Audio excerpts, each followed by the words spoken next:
ya lumayan yang padat. Alat yang ingin menyampaikan terkait dengan PJJ kita tahun lalu tentang PP 57, semoga juga sudah dipahami oleh rekan-rekan kita, guru-guru di SMK Negeri Denpasar ya, terkait dengan absensi jarak jauh yang sempat bangun maupun penilaian berbasis teknologi. Jadi yang akan izin slideshow Pak ya.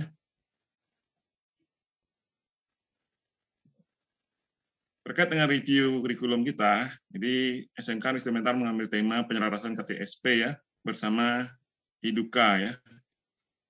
Jadi sebelum itu izinkan yang memang mengawali PPT ini barang 2 detik ya untuk flashback ke Gumba Channel. Saya hanya perkenalkan ini Bapak Ibu, mohon dimaklumi. Ya.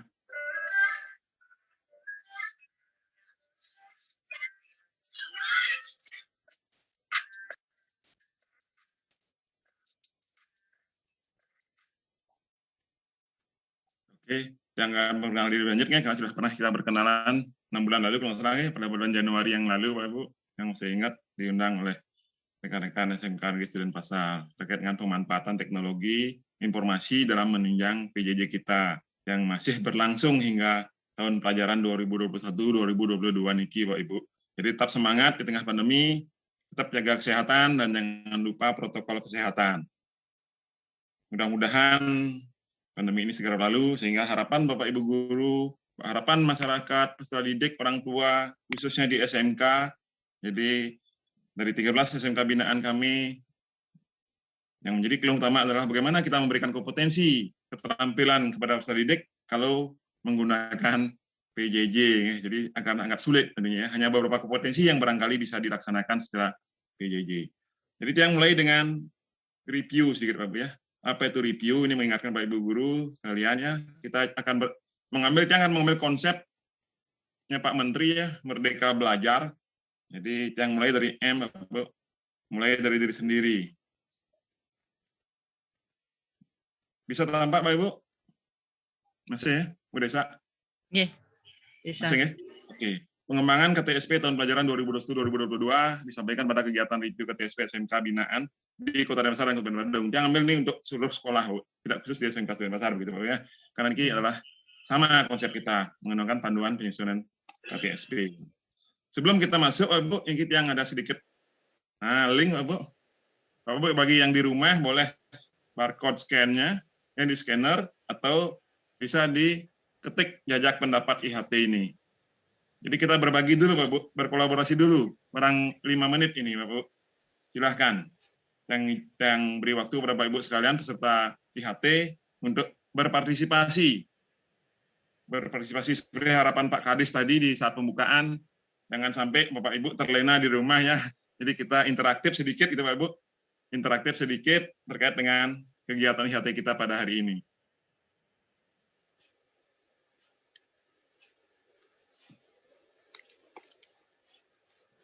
Silakan Bapak, bisa dibuka.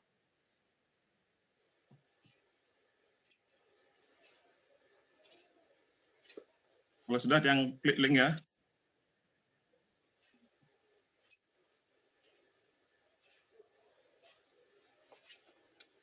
Semoga jalan ini. Ya, ini Pak Bu. Ini tampilannya bisa berubah Bu Desa? Yap. Sudah muncul Bu Desa? Sampun Pak. Silakan Pak Ibu, Yubin ke sini ya. Atau yang ambil gini barangkali ya. Pak Ibu. Kirim linknya aja Pak. Kirim linknya ya Pak Bu ya. Oke, jangan kirim link ya. Di chat ya. Siap. Jangan lupa copy tadi linknya, jangan ambil ini ya.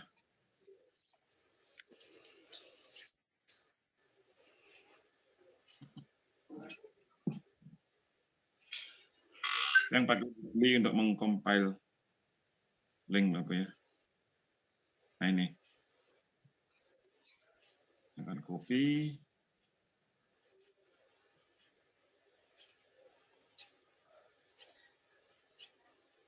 Yang masuk ke sini ya, di chat ya.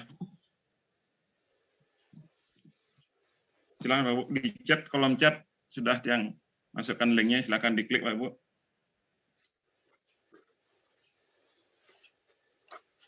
Jangan kembali ke layar tadi ya, layar ini. Ya. Jadi caranya begini Pak Ibu. Jadi Pak Ibu bisa geser-geser ya. Mohon diketik pada kertas biru di bidang apa saja Bapak Ibu guru terlibat aktif dalam pengembangan KTSP setiap tahun, khususnya pada dokumen 1 KTSP SMK Negeri Dasar. Jadi dokumen 1 Pak Ibu ya. Jadi caranya klik kertas biru ini Pak Ibu. Jadi di sini ada kertas, ini yang minimize dulu ya, menutupi layar yang ya. Kertas biru diklik. Bapak silakan berpendapat di sini, kemudian jangan lupa isi nama di sini, di tag kolom nama. Paham Bapak Ibu?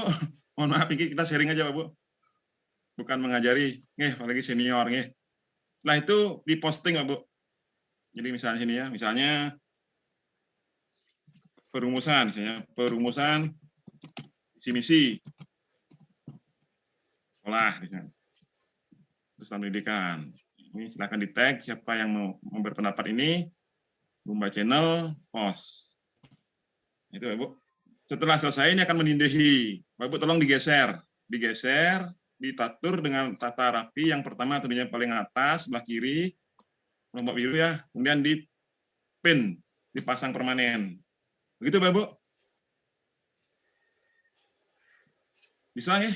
Dipahami Bapak? Khususnya Bu Desa nih, kita interaktif dengan Bu Desa, barangkali Bu Desa. Selaku host. Teman-teman yang di rumah yang bisa dibuka kalau Pak pengawas minta pendapat, Bapak Ibu bisa merespon. Ini multimedia. Sudah, ya, ini kalau multimedia, sudah siapa yang punya pendapat? Penyusun RPT. mengerjakan. Ini Bapak Ibu tolong literasinya yang ya. Literasinya yang tanyakan dokumen 1 Pak Ibu, tidak ada hubungan dengan RPP. Kalau mau ngisi. Bu Erpiando. Erpiando ya yang berpendapat ini. Penyusun RPP itu dokumen 3 Pak Ibu. Pembuatan pelajaran. Aduh. Kenapa guru-guru kita ini literasinya Pak Bu? Mohon diketik pada kertas biru. Keterlibatan Bapak Ibu dalam pengembangan KTSP setiap tahun, khususnya pada dokumen 1 Pak Ibu yang akan kita bahas hari ini. RPP ini kan dokumen 3, silabus dokumen 2 Pak Ibu. Mohon maaf sekali lagi biar cocok dengan apa yang diinginkan. Ini yang jawabnya multimedia nih, siapa nih tidak ada tamang yang akan delete Pak Bu. Yang bisa delete pendapat yang tidak bertanggung jawab ya, seperti ini nggak ada namanya bisa yang hilangkan. Jadi di tag namanya Pak Bu. Ini salah satu aplikasi yang bisa kita gunakan untuk berdiskusi dengan anak-anak Pak Bu terkait dengan pembelajaran jarak jauh. Sehingga anak kita bisa aktif berkelompok boleh, individu juga boleh dalam berpendapat.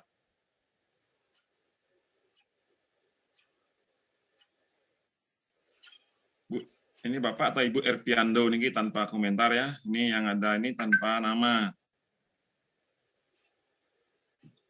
Halo. Bapak Erpiando, guru TKJ dia. TKJ ya, jadi ya, masih Bapak. Kosong, pendapatnya kosong ini. Oh ini Erpiando. Oh, ya, ini yang punya pembuatan perangkat tanpa tag ya, tanpa nama. Izin Pak, yang beridentitas Erpiando ini saya yang pakai. Oh, yang pakai moderatornya. Diedit di sini bisa diedit ini ya, gambar pensilnya diedit, jadi isi komentarnya. Nah ini yang hijau sudah ada yang isi, yang hijau siapa namanya nggak ada ini, ya tanpa nama. Pembelajaran dilakukan melalui LMS sekolah dengan menguptile. Bagus ya. Itu pembelajaran. Itu maksudnya seperti itu. Yang hijau seperti ini betul ya, pendapat Bapak Ibu. Jadi itu mendengar merekam. Oke, karena waktu sudah 10 menit tak ada yang berpartisipasi, yang close ya. Mohon maaf ini kurang aktif guru-guru kita di Ubung nih. Kalau tempat lain luar biasa tanggapan guru-guru kita hampir 90% berpartisipasi ya. Entah karena apa kita yang kurang tahu ya. Nanti kita cari masalahnya lebih lanjut barangkali Bu Desangeh. Mungkin karena sinyal atau barangkali seperti apa ya kita kurang pahami. Baik, yang akan close ini yang kembali ke layar ya.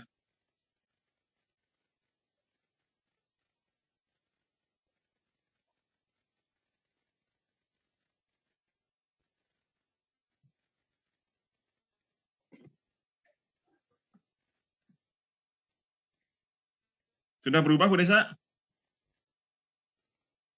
Halo? Halo? Ini nyambung nggak ya materinya? Dipanggil Bu Desa, dipanggil. Oh, udah ya? Nyambung ya? Sudah nyambung ya? Nggih. Nyambung Bu ya? Oke, itu yang lanjutkan Pun. Pak Ibu. Jadi Nggih, sampun. Ibu boleh nanti sambil lanjut ya jalan untuk pendapatnya. Bisa Bu, yang tunggu sampai malam ini barangkali ya, tenggat waktunya. Itu salah satu aplikasi yang kami gunakan untuk berbagi, Pak Ibu, nanti berkolaborasi, ajak pendapat maupun diskusi terkait dengan apa yang ingin kita sampaikan. Pak Ibu, yang langsung saja ya. Tadi yang ditanyakan khusus dokumen 1, bukan dokumen 2, bukan dokumen 3. Itu dokumen KTSP kita ada 3 dokumen. Yang ingatkan, ini hanya mengingatkan Pak Ibu sharing. Jangan sampai kita lupa ya. Ini karena kenapa kita agak lambat dokumen 1 ini direalisasi untuk pengesahan ke Distikpora Provinsi Bali karena masa pandemi. Jadi dari 13 sekolah binaan yang baru 6 sekolah yang jalan review-nya. Yang 7 masih, yang lagi 7 masih belum. Karena mungkin waktu dan sebagai kesibukan kelas sekolah dan teman-teman guru barangkali yang menyiapkan tahun ajaran baru ini. Idealnya Bapak Ibu Guru, serta Bapak Madek selaku motor di bidang kurikulum, Madek Sordano, dokumen kita minimal awal Agustus sudah disahkan di Provinsi Bali, itu idealnya. Jadi kita punya waktu di bulan Juli untuk pengembangan KTSP ini. Dan ini saya rasa nggak perlu yang perdalam, isi KTSP buku 1 kita, ya, yang sekilas sementara karena waktu kita terbatas. Ya, di sini maksudnya pertanyaan di sini Bapak Ibu. Jadi yang di mana, di bagian mananya Bapak Ibu terlibat, ya, dari A sampai E ini, di bagian mananya Bapak Ibu terlibat dalam pengembangan KTSP. Sampai F di proses tentunya pasti terlibat ya, melibatkan seluruh unsur. Ya, ini Bapak Ibu guru sekalian ya, PUDI, Distikpora, pengawas sekolah dan sebagainya. Lampiran, ada analisis konteks, ada SKTPK, SK Panitia, jangan lupa yang daftar hadir, notulen, berita acara, termasuk hasil validasi dokumen 1. Jadi sebelumnya kalau tidak pandemi, yang memvalidasi dokumen 1 itu di akhir Juli biasanya, karena kita pandemi ya dimaklumi. Kemudian Bu, ini alur pengembangan yang mengingatkan kembali, mengingatkan bahwa TPK sudah jelas dibentuk di kelas 1 ya, poin pertama ini. Yang kedua, TPK menyusun draft kurikulum ya, tahun pelajaran 2021-2022. Kemudian ada review yang kita laksanakan seperti hari ini. Idealnya sebetulnya TPK itu menyampaikan hasil draftnya. Itu idealnya kalau kita review, Pak Bu ya, yang juga ikut memantau, mereview terkait dengan draft kurikulum yang dihasilkan oleh TPK yang poin 3. Kemudian setelah kita melaksanakan review, kita adakan revisi sesuai dengan masukan-masukan daripada semua pihak, baik kami selaku pengawas, Bapak Ibu guru, baik normatif, adaptif maupun produktif, begitu juga Bapak Komite, Dudika, Distikpora dan sebagainya. Setelah itu baru naskah ini kita tetap menjadi naskah final, Bu. Kita finalisasi di sini di poin 5. Ya, difinalisasi, langsung ditandatangani, ditetapkan oleh kepala sekolah, ya, komite sekolah tentunya bersama-sama ya, untuk disahkan oleh Kepala Dinas Pendidikan Kepemudaan Olahraga Provinsi Bali. Demikian barangkali alur pengembangan KTSP kita. Ini hanya mengingat kembali Pak Bu ya, biar tidak lupa kita. Silabus dia nggak uraikan, ini tanggung jawab Pak Bu mandiri, nanti akan sekolah akan mengkolek atau mengumpulkan sesuai dengan struktur kurikulum kita. Begitu juga dengan RPP, ya. Begitu juga dengan RPP, ini tanggung jawab kita. Nah, di sini ada dilema terkait dengan pandemi, ada wacana, ada kebijakan dari kementerian terkait dengan RPP inspiratif, RPP setelah halaman. Nah, kalau kita bicara standar, RPP kita ada unsur seperti ini, Pak Bu. Ada lumayan banyak unsurnya, ya. RPP kita. Nah, ini, Pak Bu, lumayan. Kalau kita bicara standar, ya. Sebuah RPP. Demikian barangkali terkait dengan pengembangan KTSP kita. Ya, yang akan kembali ke materi selanjutnya.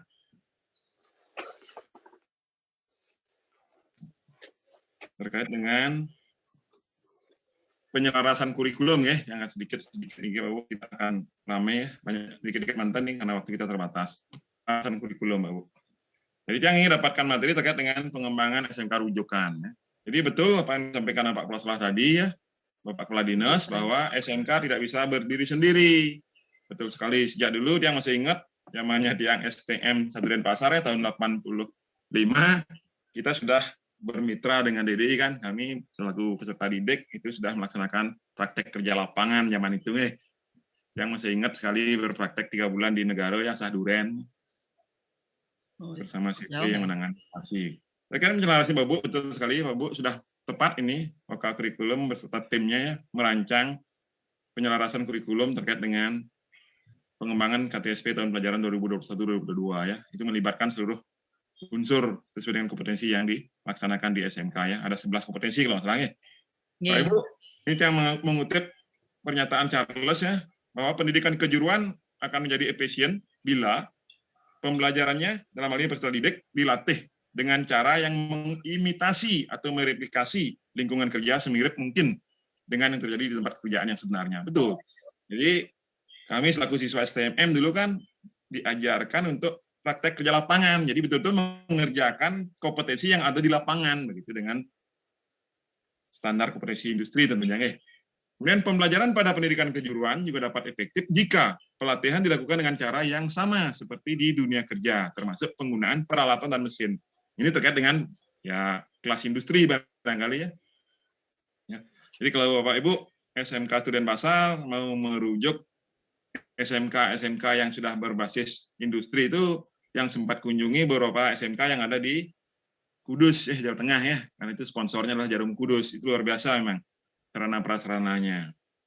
Kemudian pembelajaran pada pendidikan kejuruan juga akan efektif sesuai dengan proporsinya jika pembelajaran dilatihkan secara langsung dan secara individual pada peserta didik. Jadi langsung. Jadi kalau kita bicara PJJ kan nggak bisa langsung Bapak ya, masih melalui jaringan atau dunia maya ya. Dalam kebiasaan berpikir dan diperlukan habit manipulasinya dalam kompetensi kalian itu sendiri ya. Jadi masing-masing kompetensi tentunya sudah bekerja sama dengan Dudika yang terkait atau yang relevan. Bapak Ibu, penyelarasan kurikulum kejuruannya merupakan penyesuaian, pengaturan, koordinasi maupun penyelesaian dan harmonisasi antara sistem pembelajaran, baik itu perencanaan, pelaksanaan, penilaian dan pengawasan pembelajaran yang ada di sekolah ya, dengan tuntutan sistem kerja di dunia usaha dan dunia industri dengan memanfaatkan keunggulan teknologi informasi. Jadi kita manfaatkan TIK ya. Tujuannya apa Bu kita menyelaraskan kurikulum? Jadi agar terjadinya kesesuaian sistem pembelajaran yang berlangsung di sekolah dengan sistem kerja di dunia usaha dan industri yang kita kenal sekarang namanya IDUKA ya atau Dudika, silahkanlah itu istilahnya. Industri, dunia usaha dan dunia kerja yang meliputi antara lain silabus dan RPP, Bapak Ibu ya, bahan ajar, bentuk dan teknik penilaian, literasi sekolah ini kita kembangkan literasi Bapak Ibu.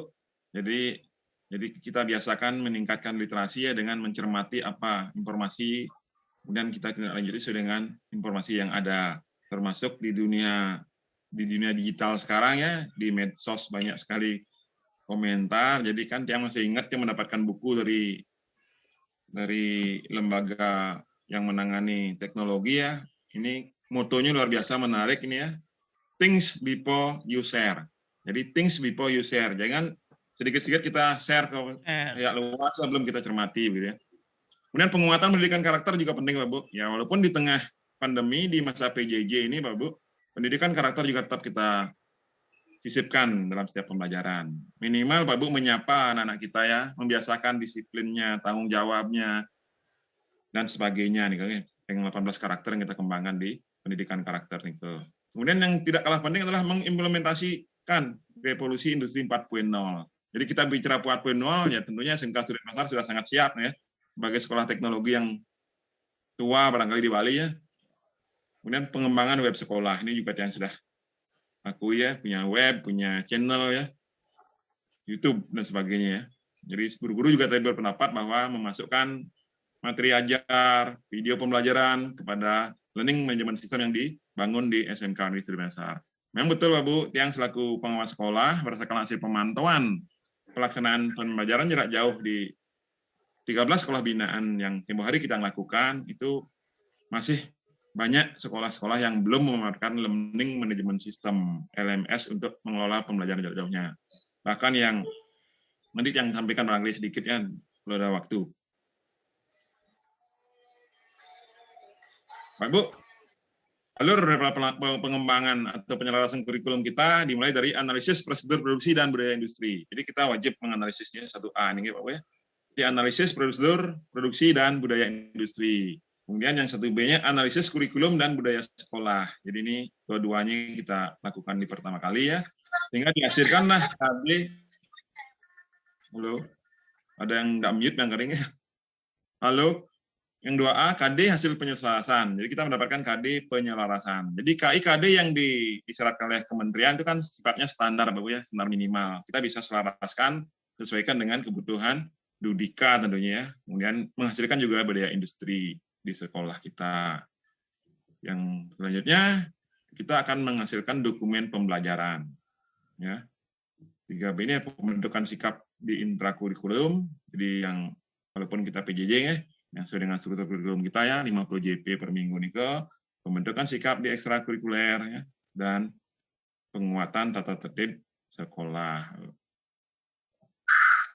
Yang bisa itu untuk ininya, untuk apa namanya, penyelarasan kurikulum, Bu. Dan kembali ke menu. Ya, waktu kita masih setengah jam kurang lebih ya. Kita yang berburu dengan waktu ini, Bapak. Pak Ibu, Desa, barangkali sebelum yang buka niki terkait dengan PP 57, Bapak rekan-rekan atau Pak Made Swardono selaku kurikulum sudah adopt, sudah diimplementasikan. Halo. Tentang PP-nya PP. Pak Made. Sudah belum ini? Dia hanya mengklarifikasi. Kalau sudah, dia nggak perlu buka karena waktu kita terbatas. Kalau belum, dia sedikit buka gitu maksudnya. Pak Made, Pak Kedek, di kurikulum kita, pengembangan kita. Ini atau Bu Desa sudah paham mungkin PP 57 tentang apa? Nika Pak Swardono sudah akan respon Pak. Untuk PP 57 belum nih Pak, yang belum yang masih menggunakan yang tahun 2018-nya. Ya. Apa itu? Karena untuk penilaiannya. Oh, ya. Bukan, ini bukan penilaian Pak Dek. Belum tahu. Yang buka ya untuk Bapak Guru. Ya dibuka saja Pak.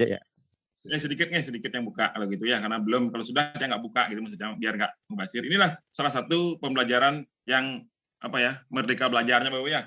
Jadi mendiagnosa. Jadi kalau sekolah sudah ya dia nggak perlu lagi ya. PP 57 itu terkait dengan SNP Pak Ade yang menggantikan PP yang lama. SNP. Jadi diluncurkan bulan Maret oleh Pak Presiden ya. Nomor 57 tahun 2021 tentang standar nasional pendidikan. Yang mungkin nggak ulas secara detailnya, hanya ambil pointer-pointer saja. Nah, mungkin standar penilaian ada di bagiannya, karena 8 standar sama, Bu. Yang akan scroll-scroll aja, nanti Pak Ibu bisa download materi yang ya, PPT yang ada di link, nanti yang sampaikan linknya. Yeah. Jadi masih tetap prosesnya ada perencanaan, pelaksanaan, penilaian, masih tetap gitu. Ya.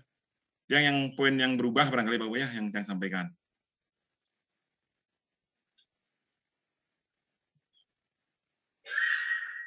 Ini enggak ada masalah, ini normatif, sumatif, formatif, sumatif masih biasa.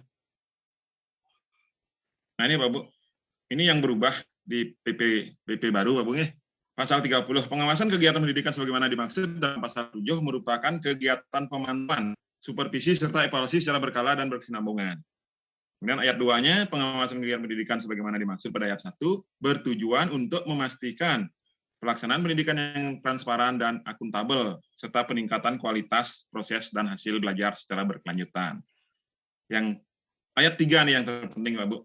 Jadi sesuai dengan Permendikbud 8 apa ya, yang 8 2018 maksudnya. Oh, 58. Tentang penugasan guru sebagai kepala sekolah, Pak Bu. Jadi pengawasan kegiatan pendidikan sebagaimana dimaksud pada ayat 1 dilaksanakan oleh ini, Pak Bu. Ini yang baru. Ini yang baru. Dulu di PP 19 nggak ada, Pak Bu ya. Jadi ada 5 unsur sekarang yang mengawasi kegiatan pendidikan, yaitu Kepala Satuan Pendidikan. Karena beliau sekarang menjadi tugas pokok, bukan lagi tugas tambahan dari guru. Ya. Seperti zaman tiang jadi kepala sekolah, ditugaskan sebagai kepala sekolah merupakan tugas tambahan seorang guru. Nah, kalau sini berdasarkan Permen 8 tahun 2018 kan, kepala sekolah ini merupakan tugas pokok. Salah satu tugasnya adalah supervisi, di samping manajerial dan kewirausahaan. Itu tugas pokok kepala sekolahnya. Kemudian pimpinan perguruan tinggi. Nah, kenapa di sini ada pimpinan perguruan tinggi, Pak Bu? SMP baru kita, karena kementerian kita kan bergabung sekarang ya, antara Dikdas, Dikmen, dan Dikti. Jadi Kementerian Pendidikan dan Kebudayaan dan Riset gitu kan masalahnya. Kemudian ada komite sekolah. Jadi komite sekolah sekarang berperan di pengawasan. Kemudian pemerintah pusat dan atau pemerintah daerah. Itu Pak Bu yang berubah, yang saya ingatkan ya. Kemudian yang berikutnya yang berubah. Ya. Yang lupa, ini Pak Bu, ayat 3 pasal 40-an kalau saya yang lupa nih maksudnya. Asesmen nasional. Jadi polisi sebagaimana dimaksud pada ayat 1 dilaksanakan dalam bentuk kita akan ada AN pengganti UN di PP lama. PP lama itu ujian nasional, PP yang baru ini adalah asesmen nasional. Ya. Analisis data soal pendidikan, pendidik dan tenaga pendidikan dalam pemerintah daerah. Ya.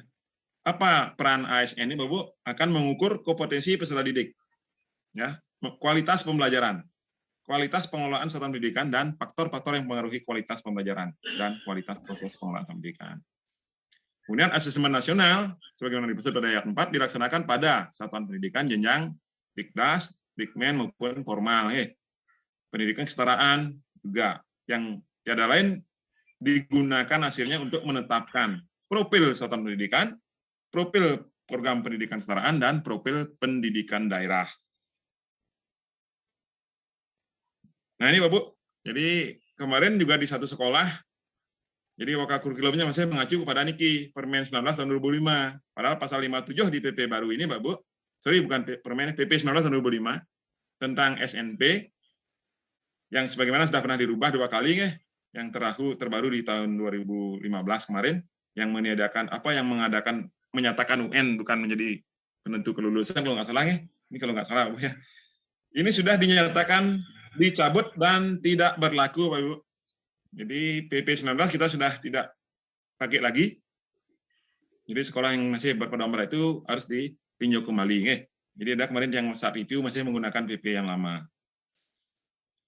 Itu barangkali yang terkait dengan PP 57 tahun 2021 tentang standar nasional pendidikan, yang menyatakan bahwa PP 19 2005 yang sudah pernah dirubah 2 kali kalau salahnya, 2013 dan 2015 gitu ya, dinyatakan dicabut dan tidak berlaku. Pak Bung, itulah tujuan kita melaksanakan review, salah satunya adalah meninjau regulasi-regulasi yang terupdate, Pak Bung, ya.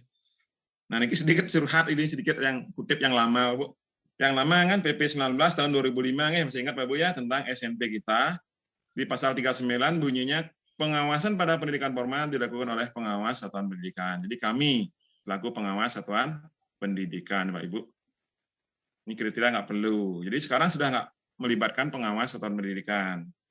Yang tadinya hanya 1 unsur di pasal 39, sekarang menjadi 5 unsur. Demikian Pak Ibu terkait dengan PP. Kemudian yang lanjut ke materi pokok dulu, nanti baru info PJJ. Materi pokok kita tentang Sispena, Bu, ya. Diminta oleh Pak Kadek. Mensosialisasikan sedikit ya Sispena. Jadi akreditasi online.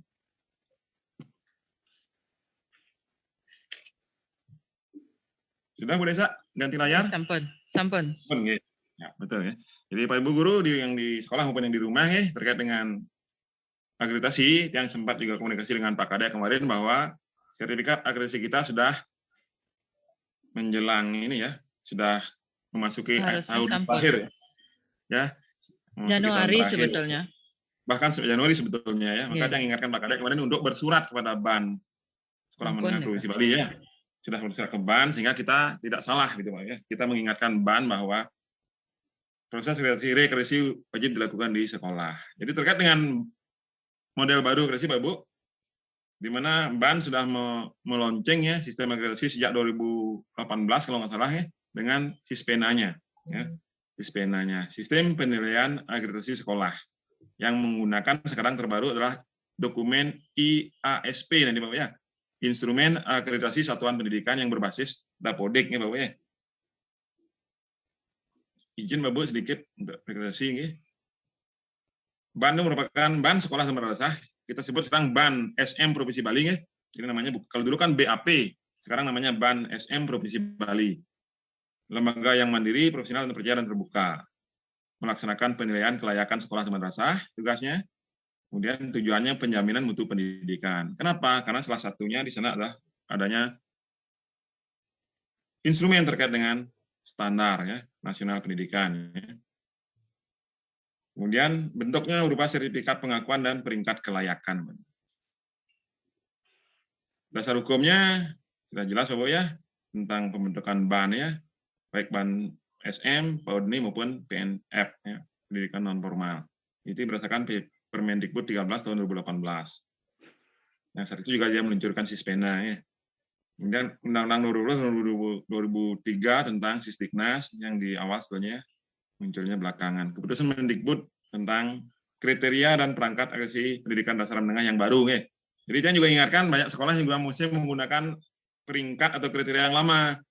Di spanduk PPDB-nya yang lihat status itu kan A misalnya itu apa.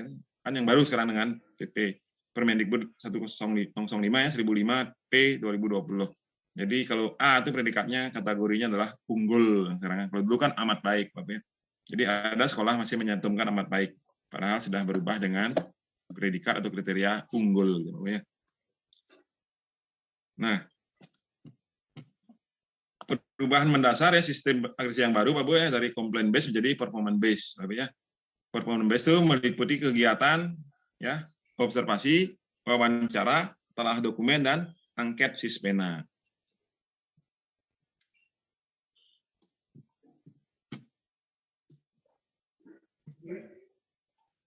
Apa itu indikator komplain akreditasi, Bapak? Jadi ada dua indikator komplain, Bapak ya. Ada indikator komplain mutlak, ICM tersebut, yaitu indikator yang mutlak harus ada oleh sekolah madrasah sebelum dilakukan proses audit daftar isian akreditasi sekolah menengah, sekolah atau madrasahnya. Yang berdasarkan audit tidak memenuhi ICM, maka tidak menjadi sasaran akreditasi. Jadi kalau sistem menyatakan bahwa tidak memenuhi standar ICM, maka tidak akan ada tim turun itu, maksudnya Bapak ya. Harapannya adalah sekolah yang memenuhi ICM setelah divisitasi oleh asesor tidak menghasilkan kategori tidak terakreditasi. Artinya asesor itu turun ke lapangan tidak akan menghasilkan kategori TT, Bapak ya. TT itu tidak terakreditasi karena sudah dijaring sebelum asesor turun ke lapangan atau visitasi ke sekolah atau madrasah. Meskipun masih mungkin juga terjadi ya, skala pengukurannya ya dan tidak. Ya. Ada kemungkinan juga terjadi ya, kalau saja pada saat telah dokumen tidak sesuai dengan dokumen yang diupload di dianya. Kemudian ada namanya indikator komplain kedua, yaitu indikator komplain relatif, ICR kita sebut ya. Kalau ICR ini menjadi bagian dari sistem scoring, seperti performance. Tapi didasarkan pada data sekunder. Jadi skor ICR akan berkontribusi terhadap skor akhir dalam penentuan hasil akreditasi sekolah atau madrasah. Scoring ICR ini secara sistem berdasarkan data sekunder atau dokumen.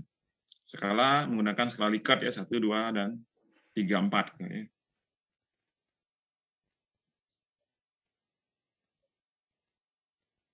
Yang dikatakan ICM, Mbak Bu, yang wajib dimiliki oleh sekolah ya, tidak boleh tidak, ini adalah memiliki izin operasional yang dibuktikan dengan telah mengupload dalam sistem Dapodik. Jadi ada beberapa sekolah kita mengurus izinnya agak lambat, utamanya mungkin di sekolah swasta, Bapak ya. Jadi sudah hampir memasuki tahun ketiga, izin juga belum terbit karena mungkin permasalahan yang ada di sekolah bersangkutan ya. Ini wajib diupload ya. Kalau tidak memiliki izin, tidak mungkin dapat sasaran akreditasi. Sekolah madrasah pernah meluluskan siswa. Ini juga masih ada kebijakan di BAN ya, walaupun syaratnya inilah pernah meluluskan, tapi kenyataannya asesor turun ke sekolah atau madrasah yang baru memiliki siswa tingkat 3 ya, atau kelas 12 kalau kita di SMK, belum menamatkan. Entah itu kebijakan, karena ada persyaratan seorang lulusan SMK, sebelum dia melanjutkan ke pendidikan tinggi, wajib sekolahnya terakreditasi minimal baik. Gitu ya. Kemudian sekolah madrasah menyelenggarakan alokasi waktu proses pembelajaran sesuai dengan kurikulum nasional, itu sudah pasti. Jadi berdasarkan struktur kurikulum kita sesuai dengan Permendikbud nomor 7, bukan Permendikbud, Perdirjen kalau saya, Dikdasmen 07 ya, 2018. Sekolah dan madrasah menyelenggarakan seluruh mata pelajaran yang diwajibkan sesuai dengan kurikulum, ini pasti juga. Itu yang mutlak harus ada, Bapak ya. Kemudian yang relatif, jumlah guru yang memiliki kualifikasi akademik minimum sarjana dan atau D4. Artinya masih persentase ada juga sampai saat ini guru kita masih non S1 D4 atau belum memiliki kualifikasi S1 atau D4.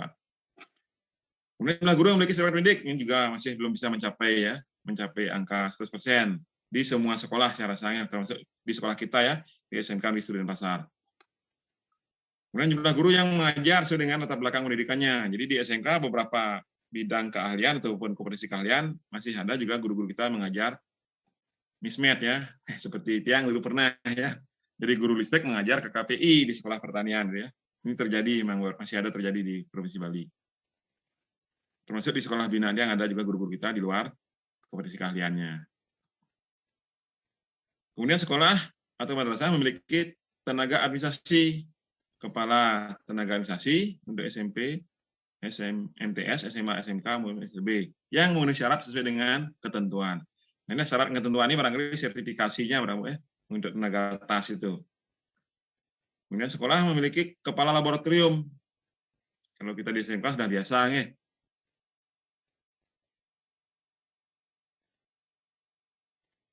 Memiliki kepala perpustakaan. Ini juga dari segi sertifikasi masih mengalami kendala ya, karena masih minimnya pelatihan kepala perpustakaan.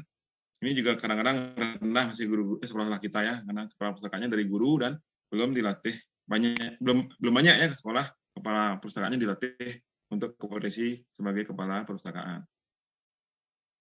Jumlah siswa per rombel sesuai ketentuan, ya ketentuannya sesuai dengan permen standar proses Bapak ya. Kalau kita di SMK itu ketentuannya lah maksimal 36.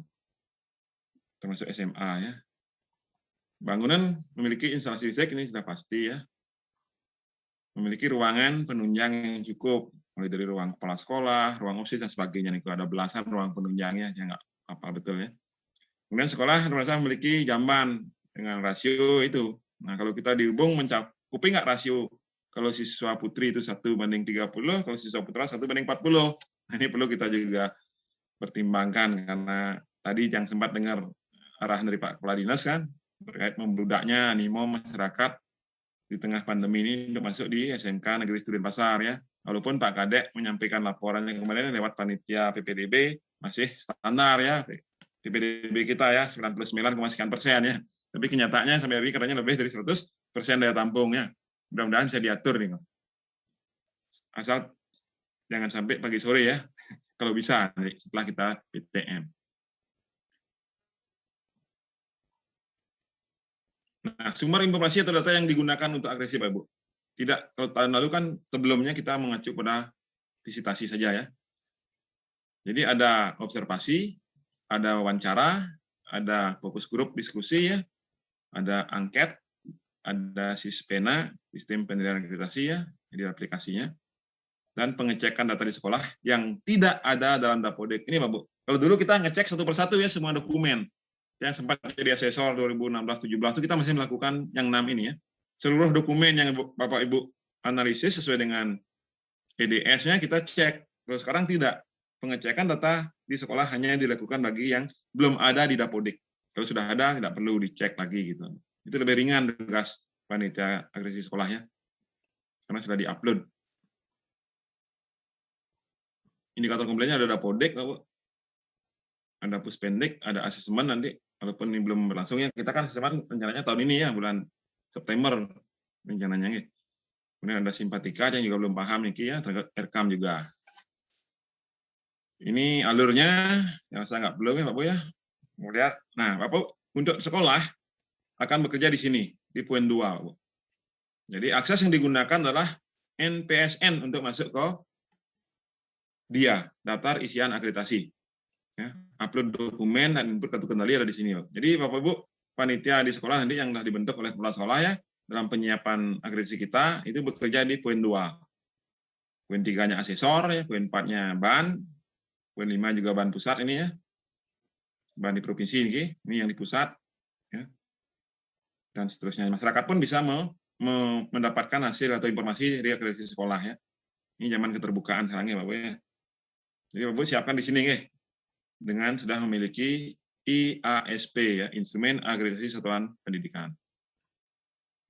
Jadi BAN akan memutuskan nanti ya sesuai dengan hasil datanya ya, dashboard monitoring sistemnya yang ada di sistem DIA-nya. Ini ada 2 kemungkinan. Perpanjangan sertifikat atau sasaran akreditasi, Bapak. Jadi ada 2 kegiatan. Artinya tidak langsung walaupun habis mungkin masa berlakunya tidak akan diakreditasi, bisa saja itu terjadi Bu ya. Bagi sekolah kita misalnya di SMK Studi Denpasar yang sudah mengusulkan dan lewat Dapodik sudah masuk di sistem dia, daftar isian akreditasi sekolah. Nah ini Bapak sistem yang baru nih Bapak.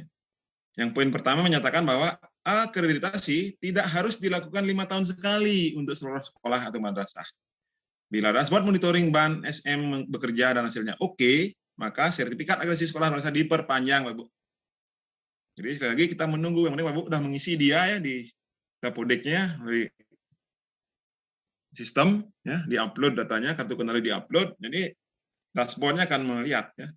Sistem akan melihat apakah kita oke apa tidak oke. Kalau oke, sertifikat akan langsung diperpanjang ya. Kalau tidak oke, akan jadi sasaran reakreditasi.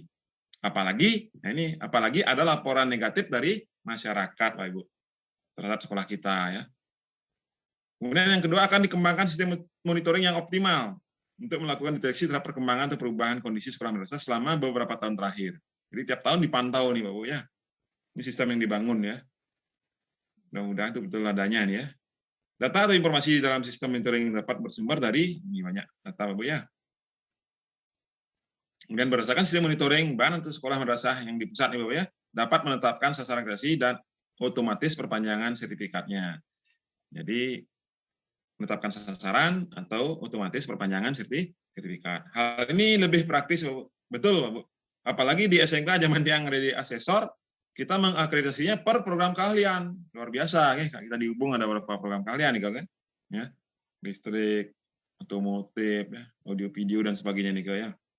PKI, bangunan. Jadi dengan diberlakukannya sistem ini, Pak Ibu, praktis akan lebih mudah. Jadi sekolah pun akan lebih gampang bekerja secara online ya. Sasaran setiap tahun bisa menurun dan kebutuhan asesor juga bisa menurun. Ya seperti yang ya. Nggak perlu dibutuhkan lagi banyak asesor gitu ya. Apalagi SMK pengawasnya di Provinsi Bali tinggal 16 orang, Pak Ibu, yang aktif. Tahun depan pensiun lagi, berkurang lagi dan seterusnya. Sehingga anggaran juga bisa menurun setiap tahunnya. Jadi berbasis sistem, Pak Ibu ya. Ini identik dengan yang dikembangkan oleh Disdipora Provinsi Bali ya, melalui pelayanan kepegawaian di Disdipora. Ini luar biasa ya, gitu Pak Ibu. Dobrakan atau loncatan yang dilakukan oleh Kasubag kita. Bapak Ibu, berdasarkan instrumen dia ya, instrumen dia, IASP kita, instrumen agresi saluran pendidikan, ya, dan target daripada BAN, Ibu, hanya akan memvisitasi sekolah baru itu 22 sekolah di madrasah. Mereakreditasi hanya 92, jadi terbatas sekali, Bapak. Sehingga totalnya hanya 114, dan juga menggunakan dua sistem. Jadi BAN sudah menetapkan 2021 ini hanya 114 sekolah madrasah. Mudah-mudahan salah satunya masuk sekolah kita, Bapak ya. Luring 63 sekolah, daring 51 sekolah. Kemudian perpanjangan otomatis, nah ini semoga saja kita ada di poin 3, Bapak ya. 1.296 sekolah madrasah dengan pemantauan atau dashboard BAN sekolah madrasah pusat, Bapak ya. Sehingga total semua sasaran tahun ini adalah 1.410 sekolah. Jadi semoga saja sekolah kita sudah terdeteksi ya, asal Dapodeknya sudah aman ya. Masuk di kelompok 1.296 sekolah. Kita berdoa saja, Bapak ya, bersama-sama. Nah, komponen-komponennya berubah, Bu. Jadi ini yang barang baru, yang juga barang baru bagi tiang ini ya. Jadi kemarin kita mengacu pada 8 standar, kalau yang komponen IASP yang baru ini adalah mengacu pada 4 komponen, yaitu mutu lulusan, proses pembelajaran, guru, dan manajemen sekolah. Yang percepat, Bu, karena waktu kita terbatas. Jadi komponen sasaran kita ya di mutu lulusan ada 11 komponen, Bu. Mungkin yang nggak bacakan ya, nanti Bapak bisa baca satu persatu ya. Dan yang tidak kalah penting ini ya, keterampilan abad 21, Bapak ya, 4C, 4C itu yang ditonjolkan di sini ya, di kompetensi lulusan. Ada 11, Bu, ya. Yang tidak kalah pentingnya yang poin 11, pemangku kepentingan atau stakeholder puas terhadap mutu lulusan sekolah kita ya. Dan komponen keduanya ya, pembelajaran ada 7 komponen. Ya, 7 komponen, Bu. Kemudian di guru hanya ada 4 komponen. Nah, ini Bapak, salah satunya yang ingatkan adalah menyusun perencanaan pembelajaran aktif, kreatif, dan inovatif dengan melibatkan seluruh siswa, serta mengoptimalkan lingkungan dan memanfaatkan teknologi informasi dan komunikasi. Melakukan refleksi diri, refleksi dan perbaikan kinerja secara berkala, melakukan pengembangan profesi yang disampaikan Pak Kasubag juga tadi, Pak Bu, melakukan pengembangan profesi berkelanjutan. Jadi ini tantangan bagi guru untuk meningkatkan kompetensi secara terus-menerus. Karena persyarat baik guru muda ya, guru pertama maupun guru madya termasuk ke guru utama untuk meningkatkan pengetahuan, keterampilan dan wawasan. Guru mengembangkan strategi, model, metode, teknik dan media pembelajaran yang kreatif dan inovatif. Ini apa buktinya, Bu? Ya, buktinya adalah pengembangan di RPP, Bapak Ibu guru sekalian. Yang manajemen sekolah sebanyak, Bu, 13 item ya, 13 item. Ya. Kita nggak bacakan sebesar Bapak ya, karena waktu kita terbatas. Nanti Bapak bisa cermati lebih lanjut di materi ya, yang sharekan linknya. Kemudian di SMK juga ada namanya kekhususan ya Bapak ya. Ada kekhususan kita. Ya. Ada 9 butir. Ya. Ini yang diminta sertifikat kompetensi ya, dengan kondisi kalian masing-masingnya. Bekerja atau berusaha, ini juga menjadi kekhususan kita di SMK, beda dengan SMA ya Bapak ya. Menyelenggarakan unit produksi bisnis dan bisnis center dan teknopark. Kalau TEPA sudah lewat Bapak ya. Ini unit produksi, bisnis center dan teknopark. PKL pasti melaksanakan kegiatan pelatihan asesor kompetensi atau magang di Dudikau. Jadi magang guru juga unsur khususnya kita di SMK. Membangun jejaring sudah pasti ya. Dan yang tidak kalah penting ini, sekolah atau madrasah mengelola BKK ya, yang bertujuan untuk memberikan pelayanan informasi lowongan kerja, pelaksanaan pemasaran, penyaluran dan penempatan tenaga kerja dari tamatan sekolah kita, Bapak ya. Jadi data alumni nih penting bagi kita di SMK sebagai butir kekhususan di SMK kita.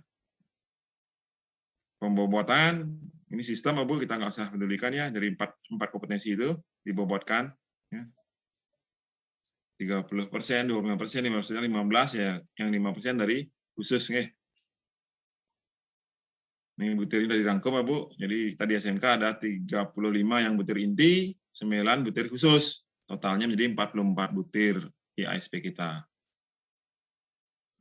Peringkat agresi Bu, ini yang saya sampaikan tadi ya. Teragresi A, kategorinya adalah unggul dengan nilai 91 sampai dengan 100. Teragresi B, kategori baik dengan nilai 81 nih sampai 90.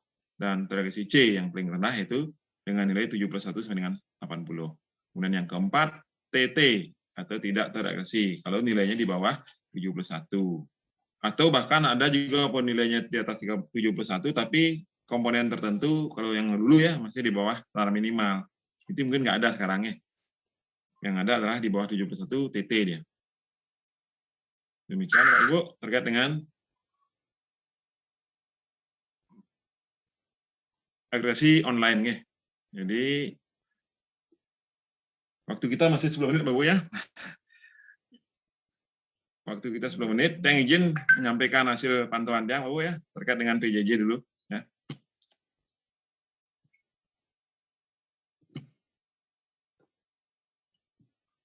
Data hasil pantauan PJJ semester genap tahun pelajaran 2020 yang kemarin ini bulan Mei ya Bu. Jadi sekolah kita nih yang 13 kalau salah ya, ada di posisi 138 dari 158 guru yang menyampaikan laporan kepada Tiang ya, selaku pengawas sekolah, yaitu 87,30%. Harapan Tiang tahun ini atau semester ini seperti yang poin nomor 5 ya, sekolah ke-5, ke-6, ke-11 dan ke-12. Jadi semua guru melaporkan hasil PJJ-nya gitu Bu ya, hasil pemantauan Tiang. Jadi apakah ada kendala barangkali dihubung, Tiang juga kurang paham, nanti kita tindak lanjuti setelah barangkali pandemi ini atau PPKM darurat direlaksasi gitu Bu ya, dibuka kelonggaran. Jadi tapi target yang tercapai Pak Bu, target yang sampai dengan tanggal 25 Mei adalah masuk minimal 90%. Jadi sudah mencapai lebih dari 90% Pak Bu ya. Siapa saja orangnya yang punya data masing-masing sekolah Bu ya. Sedikit nih, ayo Pak Bu, terkait dengan sertifikasi Pak Bu. 2 tahun yang melaksanakan pemantauan tidak berubah datanya. Jadi guru kita masih sebagian besar ya di atas 50% belum bersertifikat pendidik dari 13 sekolah yang Tiang pantau saat ini atau 25 sekolah yang ada di Badung tahun lalu. Jadi datanya nggak banyak berubah Bu ya, identik. Ada juga guru kita belum dilatih PJJ Pak Bu, jadi 15% lumayan ya, 15 kali 500 sekitar 40-50 orang belum dilatih PJJ. Nah ini bervariasi sekali ya Pak Bu. Yang sayangkan nih Pak Bu, jadi Pak Bu mudah-mudahan hubung segera menindaklanjuti ya sebagai sekolah besar ini, gurunya 150 lebih. Belajar.id itu dimanfaatkan oleh guru kita baru 37 orang alias 7% Pak Ibu. Padahal Belajar ID ini milik Kementerian Pendidikan kita ya. Itu luar biasa kelebihannya dibandingkan dengan akun pribadi. Ini masih banyak guru kita menggunakan akun pribadi yang poin 2 nih, Bu. 337 guru atau 63%. Kalau tahun lalu sudah yang sampaikan kepada sekolah untuk memanfaatkan learning management system, akun lembaga. Ya. Ini kondisi data yang disampaikan untuk bisa ditingkatkan ke LMS ya ke depannya. Pakai Google Suite for Education atau pakai Belajar ID atau Melajah.id dan sebagainya. Apa bedanya, Bu? Akun pribadi kita batasi storage-nya, gudangnya kita terbatas pada 15 GB. Bu, ini akun pribadi Tian, laku Bos Wario ya, sudah memanfaatkan 72%, alias 10,9 GB dari 15 yang ada. Kelebihnya kita harus beli, Pak Bu. Itu kalau kita pakai akun pribadi, kita harus beli akun lagi, atau beli gudang lagi, beli tempat penyimpanan lagi di awan. Ya. Nah, kalau akun lembaga, ini ada dua yang punya akun lembaga, contoh, ini adalah menggunakan fch.id, atau Google Suite for Education, ya, penyimpanannya tanpa batas, Pak Bu. Jadi ini penyimpanan terbatas. Tapi drive-nya sama. Sedangkan akun Belajar ID, ini akun istri, ini Pak Bu ya, saya sampaikan. Ini ada akun drive bersama, Pak Bu. Itu bedanya. Akun drive bersama itu kita bisa jadikan untuk tempat kolaborasi. Jadi bekerja bersama, teamwork dalam satu komponen. Seperti yang lakukan kemarin waktu pendataan PPDB. Jadi SMK Student Pasar bekerja di SMK Pasar, SMK Rekayasa di Rekayasa, SMK Bintang Persada di sana, dan sebagainya. Jadi kita mencari kerjanya untuk satu dokumen. Ini juga tanpa batas, Pak Bu. Jadi saya sarankan Bapak Ibu menggunakan akun Belajar ID dari kementerian ya, karena itu akan lebih enak. Termasuk bisa merekam kegiatan pembelajaran di Google Meet-nya akun Belajar ID. Kalau pribadi tidak bisa. Nah ini yang sayang Bapak Bu. Mudah-mudahan tahun ini tidak ada lagi terjadi bahwa ada guru 2,8% ya tidak menyampaikan materi kepada peserta didik. Dan ada guru yang belum melakukan penilaian hasil belajar selama PJJ, yaitu 12,3%. Ini luar biasa banyak. Ini tidak boleh terjadi, Pak Bu. Di tahun pelajaran yang akan datang ini, yang harapkan sini 100%, di sini juga 100%. Kalau tak muka, silakanlah, ya nggak komplain. Ya. Kemudian masih ada guru kita tidak melakukan absensi, 12,4%, selama melaksanakan PJJ. Jadi ya sedikit lah, hanya 100-an ya, kurang dari 100 sebetulnya. Yang saat ini sudah lumayan ya, jadi PJJ kita sudah sesuai standar ya. Ada juga sekolah yang melaksanakan PJJ ala tatap muka, Pak Bu ya. Jadi lebih dari 5 kali seminggu melaksanakan pertemuan dengan kelas tingkat yang sama. Yang cukup bersyukur juga. Jadi tujuan yang membuat video tutorial di sini, Pak Bu. Jadi guru-guru yang muda, apalagi di Ubung banyak guru-guru muda sekarang ya, yang senior-senior sudah mau purna mungkin generasi baru sekarang ya, generasi Z gitu ya. Video pembelajaran yang dikembangkan secara mandiri, lumayan 100 orang ya, jadi kurang lebih 20% ini ya, kalau kita bulatkan. Jadi 1/5, sudah lumayan. Guru-guru kita menggunakan kompetensinya untuk mengembangkan video sendiri. Karena apa yang terjadi, Pak Bu? Terus terang saja anak-anak kita juga rindu dengan wajah Pak Ibu gurunya, rindu dengan suara Pak Ibu gurunya. Jadi jangan selalu mengandalkan di sini, Pak Bu ya, 300 orang itu masih menggunakan YouTube. Jadi siapa yang buat video kita nggak kenal, ya siswa juga nggak kenal, siapa punya suara, dan sebagainya. Harapan dia ke depan di sini. Di sini akan lebih banyak. YouTube akan berkurang, di sini akan bertambah. Itu harapan yang selaku pengawas sekolah. Salah satu visi yang membangun channel YouTube-nya, membuat video tutorial. Semoga juga Bapak Ibu di Denpasar bisa menonton video dia dan memberikan komentar ya untuk perbaikan tentunya. Dan di-share jika diperlukan.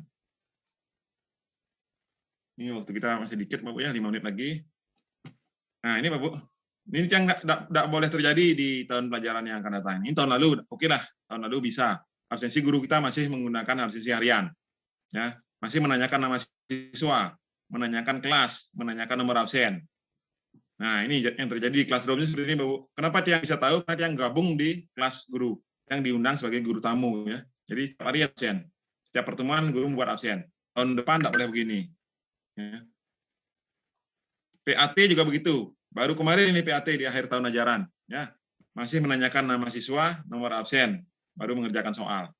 Tahun ini tidak boleh terjadi. Jadi pengawasnya Bos Wario, tidak boleh ada guru seperti ini lagi. Harapan yang semoga di Ubung tidak ada.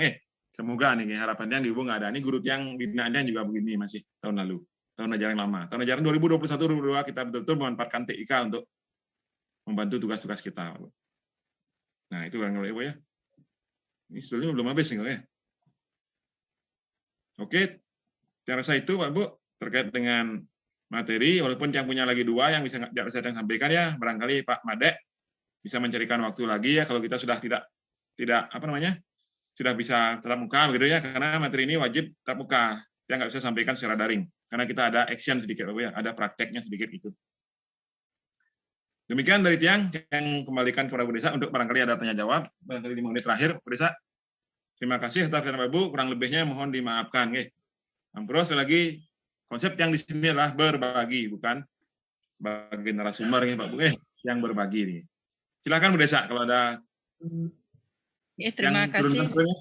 Yang turunkan screen dulu biar bisa fokus di teman-teman ya. Ya. Oke, demikian Bapak Ibu yang bisa Tiang sampaikan di waktu yang sangat terbatas ini ya. Biasanya Tiang review di sekolah-sekolah binaan yang lain ini 1 hari Bapak Ibu. 1 hari baru puas gitu. Sampai kita bisa praktek. Karena Tiang masih roh Tiang adalah orang SMK.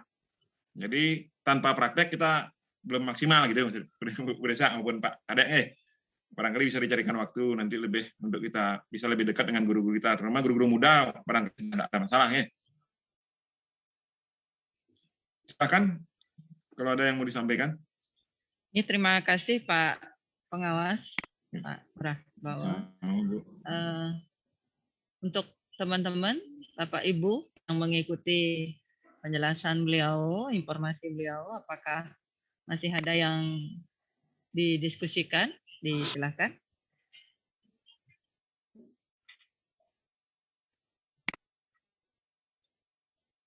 Pak Dek mungkin? Sudah. Oh, Pak Denny yang sudah muncul. Ya, disilakan Pak Denny disampaikan. Terima kasih atas kesempatannya Bapak. Silakan Pak. Pak Denny. Perkenalkan Pak Tiang Pak Komang Denny. Pak Komang Denny. Pak, terima kasih Niki atas kesempatannya. Yang ingin menanyakan seberapa penting untuk daftar hadir di PJJ Niki Pak, karena siswa Niko kadang-kadang saat jadwal pembelajarannya kan dia mungkin tidak fokus atau mungkin tidak punya kuota saat itu, tapi besoknya dia bisa mengakses karena saat itu dia punya kuota. Nah sedangkan absennya sudah kemarinnya kan dia tidak bisa isi. Jadi sebenarnya seberapa penting absensi di PJJ Niki dengan form-form tersebut. Sukses Pak. Terima kasih Pak Komang. Jadi Bapak Ibu yang mengingatkan ya, salah satu kompetensi guru kita kan dari 4 kompetensi ya, pedagogik yang mengingatkan. Yang pertama adalah kita mengenal karakteristik peserta didik. Jadi apalagi kita mau bicara pembelajaran yang memerdekakan ya, atau pendidikan yang memerdekakan konsepnya Pak Menteri. Jadi tugas kita sebagai pendidik bukan mengajar atau mentransfer, kita juga mendidik anak-anak. Jadi salah satu indikator kita mulai daripada mengenal siswa dulu. Jadi seperti tadi betul Pak Komang katakan, kita kenali dulu siswa kita di kelas ini, ada nggak yang nggak hadir? Kenapa dia nggak hadir? Itu Pak Komang. Jadi kita wajib punya data. Jangan sampai kita ngajar terus tanpa peduli dengan partisipasi peserta didik. Lebih-lebih Pak Komang wajib juga melibatkan partisipasi mereka. Mereka merasa dibutuhkan dalam pembelajaran. Tidak hanya sekedar pasif mendengarkan penjelasan guru gitu Pak. Seperti yang dilakukan tadi kan, coba share screen, mereka terlibat dan sebagainya. Jadi pembelajaran itu interaktif diharapkan. Jadi sangat penting bagi Tiang, karena adalah satu tugas kita sebagai guru mengenali siswa kita Pak Komang. Jadi yang harapkan semua guru wajib melakukan presisi dulu, walaupun mungkin kenyataan yang Pak Komang tadi kan terjadi itu. Karena kan itu teknis juga ya, kendala jaringan, kendala kota dan sebagainya, itu tidak kita pungkiri. Tapi itu jangan kita jadikan alasan siswa di rumah nggak usah di absen. Itu harapan Tiang. Jadi tetap kita punya data, sehingga kalau ditanya, Tiang menanyakan nanti, coba minta berapa persen kehadiran anak-anak Bapak Ibu melaksanakan PJJ. Bapak Ibu bisa nyodorkan. Bisa memberikan kami linknya saja. Gitu. Ya, itu penting Pak Komang ya. Penting sekali kita mengenali kondisi siswa kita. Bahkan menyapa mereka bagaimana sehat ya di masa pandemi ini, tetap jaga imunitas, laksanakan prokes. Jadi absen tetap dilakukan. Jadi yang menyarankan di video tutorial itu absen itu berkolaborasi dengan GC Google Classroom-nya, GCR ya istilahnya sekarang ada ya. Kalau yang GC. Jadi sebelum dia mengikuti pelajaran, tugas pertama adalah melakukan presensi. Ya walaupun dia mungkin bisa izin di sana, bisa sakit juga di sana nggak bisa ikut pelajaran, betul. Kelebihan PJJ adalah yang bersangkutan bisa mengulang pelajaran yang Pak Man berikan. Termasuk kalau Pak Komang memberikan pelajaran tatap muka lewat virtual, Pak Komang bisa langsung rekam pembelajaran itu. Langsung linknya berikan kepada siswa yang tidak bisa hadir pada saat itu, sehingga bisa mengikuti juga di lain waktu. Itulah kehebatan PJJ, Pak Man. Beda dengan PTM. Itu barangkali Pak Komang, ya. Yang sudah punya tutorialnya bisa dicoba di sana kalau memang mau dimanfaatkan. ya video di Gumba Channel ya, yang sempat sosialisasikan 6 bulan lalu ya. Begitu barangkali Komang. Bisa di Sukses Pak. Lajang. Bentar malih. Ada lagi Bapak Ibu? Dikit Pak. Pak Kadek. Pak Ode. Masuk. Ampura niki yang tadi banyak kegiatan karena ada siswa minta tanda tangan dan lain sebagainya sehingga belum fokus. Terkait dengan pertanyaan Denny, mungkin yang sharing sedikit dengan Bapak, kebetulan yang tahun kemarin kita lebih mengutamakan di aktivitas Bapak. Jadi kalau yang presensi mungkin dilaksanakan pada saat video conference atau menggunakan Zoom meeting, Meet, itu baru wajib kita melakukan absensi. Terkadang kita dikelabui oleh anak-anak kita yang namanya anak-anak itu kadang-kadang dia absennya entah di mana dia ngabsennya, sehingga kita lebih mengutamakan kepada aktivitas. Nah kebetulan di LMS yang kita miliki, kita banyak menerapkan aktivitasnya dibanding. Di mute, Pak Kadek di mute tuh. Halo, suaranya Pak Kadek hilang. Pak Dek di mute suaranya. Suaranya dibuka. Oke, lanjut Bapak. Ini terkait dengan apa yang disampaikan Pak Denny, memang betul. Jawa Tengah misalnya sih Jatim. Nah, Pak Dek lagi mute. Lanjut Bapak nggih. Karena wenten suara masuk. Oke Bapak, lanjut Pak. Terkait dengan pertanyaannya Pak Denny, kita di LMS sekolah, kita memang menerapkan lebih ke aktivitas. Sehingga untuk absensi itu kita sering dikelabui oleh anak-anak kita Bapak. Jadi anak-anak kita kadang-kadang dia menggunakan HP, absen, habis itu hilang. Absen, habis itu hilang. Sehingga kita memang dari segi karakternya anak-anak kita tahu bahwa kalau seperti itu karakter anaknya sudah tidak baik, kan gitu Bapak. Nah, karena kita anak-anak kita itu kebanyakan dari berbagai daerah, sehingga kita belum bisa memantau dari fasilitas koneksinya mereka. Kemudian ada juga anak-anak kita yang masih minjem HP dengan orang tua. Sehingga itulah kami menyiasati untuk lebih mengutamakan aktivitas. Mungkin sesuai dengan sarannya Bapak, ke depan mungkin kita manfaatkan absensi sebagai yang utama untuk mengukur itu. Tetapi itulah kendala kita yang kebanyakan anak kita. Bahkan beberapa anak ada keluhan kepada kita, Pak, saya tidak bisa mengikuti pada saat jam-jam jadwal. Karena apa? Karena kami menggunakan HP berbanyak, adik menggunakan seperti ini, Bapak, kasus anak-anak kita. Nah, sehingga kita siasati aktivitaslah yang kita utama. Itu Bapak. Oke, sudah Pak ya? Pak. Pak. Betul Pak. Itu tidak salah, tidak keliru. Tapi alangkah baiknya kalau dikombin lagi dengan mendata. Karena Pak Kadek selaku pengelola pembelajaran nanti kan melaporkan kegiatan pembelajaran kita di akhir bulan, ini laporan bulanan, laporan semesteran kepada Distipora Provinsi Bali, sesuai kewajiban kita selaku lembaga pendidikan. Jadi untuk mendapatkan data tingkat partisipasi anak-anak kita itu kan dapat dijadikan bahan untuk melakukan tindak lanjut Pak Kadek. Yang contoh niki absensi, jadi absensi linknya kita bagikan pada orang tua. Jadi orang tua juga ikut memantau anak-anaknya ikut pembelajaran apa enggak. Jadi link itu kita buka kepada halayak ramai, namanya orang tua, peserta didik juga bisa memantau. Betul, bukan absen maksud yang mengutamakan, tidak Pak Kadek. Kita bukan mengutamakan absensi maksudnya ya. Kita tetap mengcombine. Absen itu wajib, tapi aktivitas itu utama, bagus. Yang apresiasi Pak Kadek. Jadi untuk itu juga guru-guru bagaimana menyiapkan pembelajaran yang interaktif. Artinya melibatkan partisipasi peserta didik. Agar dia tidak pasif, mendengarkannya di rumah. Bahkan seperti Pak Kadek kali, mungkin dia masuk Zoom-nya tapi tidak dihidupkan kameranya. Ya, atau kameranya diatur biar tetap diam wajahnya gitu kan. Itu kan namanya anak kita di generasi milenial, apalagi yang punya memang keinginan yang rendah untuk pembelajaran. Yang saya ingat sampaikan dulu waktu Januari. Ya, ada 10 komponen pendukung PJJ, yang utama adalah yang ke-10 Pak Kadek. Jadi komitmen dan tanggung jawab personal. Baik Bapak Ibu guru sekalian yang merasa berkomitmen dan bertanggung jawab terhadap tugas melaksanakan pembelajaran jarak jauh. Begitu juga dengan peserta didik yang bertanggung jawab dan berkomitmen untuk mengikuti pembelajaran jarak jauh gitu Pak Kadek. Jadi kita percaya, ini unsur kepercayaan semua karena kita ada di mana-mana, nggak bisa kita pantau. Beda halnya kalau kita bertatap muka, jadi sangat mudah kita mengontrol kehadiran peserta didik. Jadi betul, Jadi maksudnya sini bukan mengutamakan absensi, absen itu tetap harus ada gitu maksudnya. Ya, aktivitas utama betul ya. Ya, makanya absen itu kan paling 1 menit ada absen kan ya, pembelajaran 50 menit kan tidak mengganggu aktivitas Pak Dek. Itu juga mengajari siswa bertanggung jawab terhadap dirinya sendiri, mengajari dia disiplin. Jadi pendidikan karakter ini jangan sampai lepas Pak Dek. Jangan karena pandemi anak di rumah kita abai dengan hal-hal seperti itu. Itu barangkali Pak Dek, apalagi SMK Denpasar ya, selaku sekolah yang terletak di jantung pusat kota Denpasar itu yang sekarang katanya Pak Kadis ya bicara bahwa membludak animo masyarakatnya di tengah pandemi ya. Ya ini tantangan betul, ini tantangan Pak Ibu ya bagi Pak Ibu guru yang mendapatkan anugerah yang luar biasa banyaknya ya. Siswa kita yang animonya luar biasa di SMK Hubung sebagai alma mater yang juga. Kita ya Bapak Ibu guru sekolah juga gitu. Yang ingin Pak Kadek lagi lewat Pak Kadek nih sampaikan beberapa kepala sekolah kalau beliau ikut hadir mungkin sudah mendengarkannya.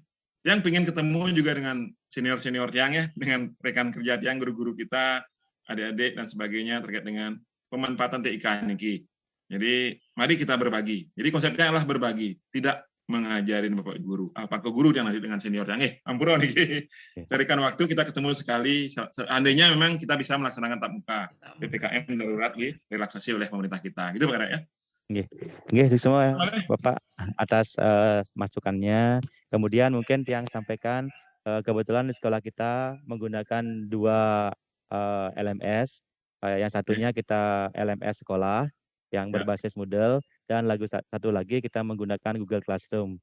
Jadi Bapak Ibu guru kita kalau misalkan ingin mendalami LMS yang berbasis Moodle dibantu oleh Pak Denny Subanji. Kebetulan beliau pengembang dan timnya. Kemudian kalau ingin mempelajari Google Classroom, ada itu Pak De Ari, Pak. Jadi beliau berkolaborasi dengan Bapak Ibu guru kami untuk melaksanakan hal-hal tersebut untuk terkait dengan PJJ. Oke Pak, terima kasih. Sukses semua. Yang ingin perjelas juga terkait dengan Google Classroom, ini sudah menggunakan Google Suite for Education-nya? Oh sudah akun Pak. Lembaga ya? Sudah. Okay. Jadi LMS kita juga sudah berkolaborasi dengan Belajar ID. Jadi akun Belajar ID-nya anak-anak sudah digunakan di LMS yang kita miliki, begitu juga di Classroom-nya. Ini Pak, terima kasih. Silakan ya, betul lah kita punya guru-guru muda IT ya, TIK sana, ada TIK sana kan, komputer, multimedia dan sebagainya nih. Kalau itu berdayakan lah. Jadi Pak Bu yang di multimedia jangan pelit sama ilmu ya. Jadi kita wajib berbagi. Ya, kepada rekan-rekan senior seperti Pak Kadis tadi ya, jangan sampai tinggal mereka senior-senior yang gaptek seperti yang kan sudah kepala 5 ya. Jadi kepala 5 punya keinginan untuk berbuat sesuatu di PJJ, di WFH, yang harap Bapak Guru yang muda-muda nih melanjutkan gitu ya. Melanjutkan. Tapi luar biasa dengan umur kepala 5 Bapak bisa punya channel YouTube dan lain sebagainya. Iya Pak, sukses semua. Sangat. Bukan sebagai YouTuber Pak Kadek, bukan sebagai YouTuber, sebagai motivasi guru-guru muda gitu. Sehingga grafik tadi berubah dari YouTube ke video mandiri, pengembangan sendiri itu masih diamankan. Silakan. Ada lagi Pak Bu?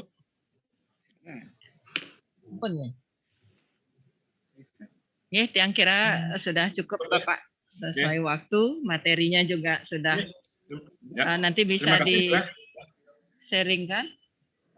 Oh iya, Tiang lupa tadi ya linknya ya. Link yang Tiang belum sempat tadi kebuka, ketutup tadi ini masih ada Pak Bu. Oh sorry, Tiang share screen dulu nggih. Atau Tiang kopikan nonton nggih, Tiang kopikan nonton nggih Pak Bu nggih. Ini lumayan Bu, sudah banyak yang berpendapat di hati tadi, di kolaborasi tadi. Terima kasih Pak Bu partisipasinya, sudah berpendapat. Dia akan copy di chat nanti nih, ya link materi yang Tiang sampaikan ya.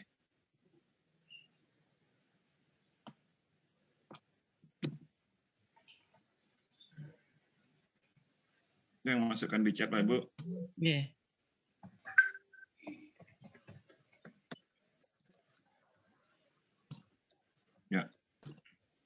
Oke, juga masih kalau yang masih yang lupa dengan channel Tiang yang izin nih berbagi video, mudah-mudahan viewer yang nambah di Hubung minimal lagi 100 gitu nih. Ya. Kan begitu ya harapannya. Nih, orang alumni Hubung nih yang buat itu loh. Alumni SMK Denpasar gitu juga kan.